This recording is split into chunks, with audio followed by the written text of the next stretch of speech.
Photo recap. Welcome to my 2022 first quarter photography recap. Well, I really didn't take many photos after January when I just got the G9. January was the month when I got G9 and my enthusiasm for photography was at its peak. But anyways, I'm gonna try to share whatever I have with you. In the past 3 months, I realized that the Leica 12 to 60mm f2.8 to 4 is actually my first go-to choice when it comes to taking photos. It's compact and lightweight compared to the epic Leica 10 to 25mm lens. Also, I do take a lot of photos beyond the 25mm focal length, so that 10 to 25 feels a little bit limited on a photo walk.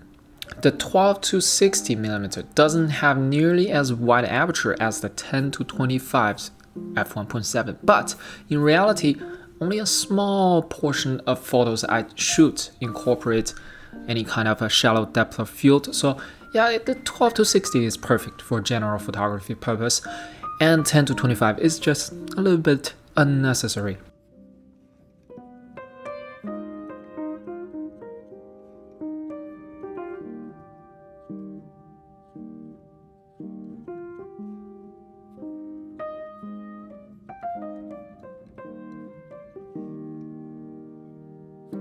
I also tried the Olympus 40 to 150 f4 to f5.6 lens again, a little bit more. I really enjoyed the compression it can create. At 150mm, it's not quite far enough to reach the birds in the branches, but I managed to take a few bird shots, cropped in a lot in post and enhanced in gigapixel. These are the results. I've been contemplating getting a better telephoto lens in the past few months, and Leica 50 to 200 f2.8 to 4 would be my first choice, but the price tag, it's always the price tag, is quite expensive, so we'll see, maybe by the end of this year I could afford that. Also tried a little bit of black and white photography. It's fun. Since spring is just coming, a lot of colors are popping up everywhere. It feels a little bit missing out if I shoot black and white now. I'd love to capture the color in this particular season.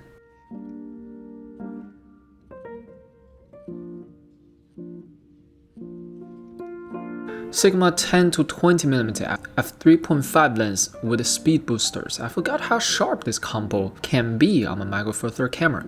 I rarely ever use it since I got a Leica 10 to 25mm, but I took the Sigma out the other day to revisit the adapted lens just for fun.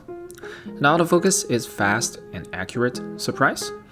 I don't know. Sigma and Viltrox are doing a great job keeping up the autofocus. Image quality is also great. Remember when adapting it on Sony cameras, the edge is very soft. Most likely is due to the different crop factor between Canon and Sony. Here with the speed booster that's specifically designed to adapt Canon APS-C lenses on Micro Four Third body, so there's no such a problem at all. Image is sharp from corner to corner.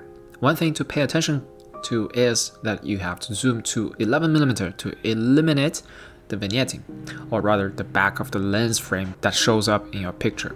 Recently, I've been watching a lot of Leica Q series camera reviews online.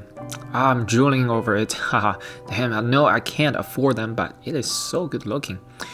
I love the look of Leica Q Generation 1. I think the Q2 took away the character a little bit with the lens hood and very plain camera top, body top design.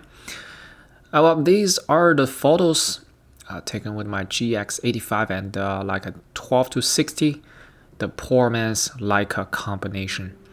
It's great though, I do love this combination, so much easier to carry than the G9 and GH5. Very cool. Here's a comparison of a RAW and JPEG shot on GX85. By the way, all the photos I've shown you are shot in JPEG. Yes, I've been shooting in JPEG the whole time because I like the color straight out of Lumix camera, and oftentimes I need a quick snapshot for something, and I can't be bothered to import into photo editor and convert the file. JPEG is just too convenient. But here's a comparison, and you can see I pulled highlights all the way down and shadow all the way up, and voila, you see the difference, yeah? Gotta say that there's quite a big difference. I'm gonna try to go back to shoot RAW and see what happens.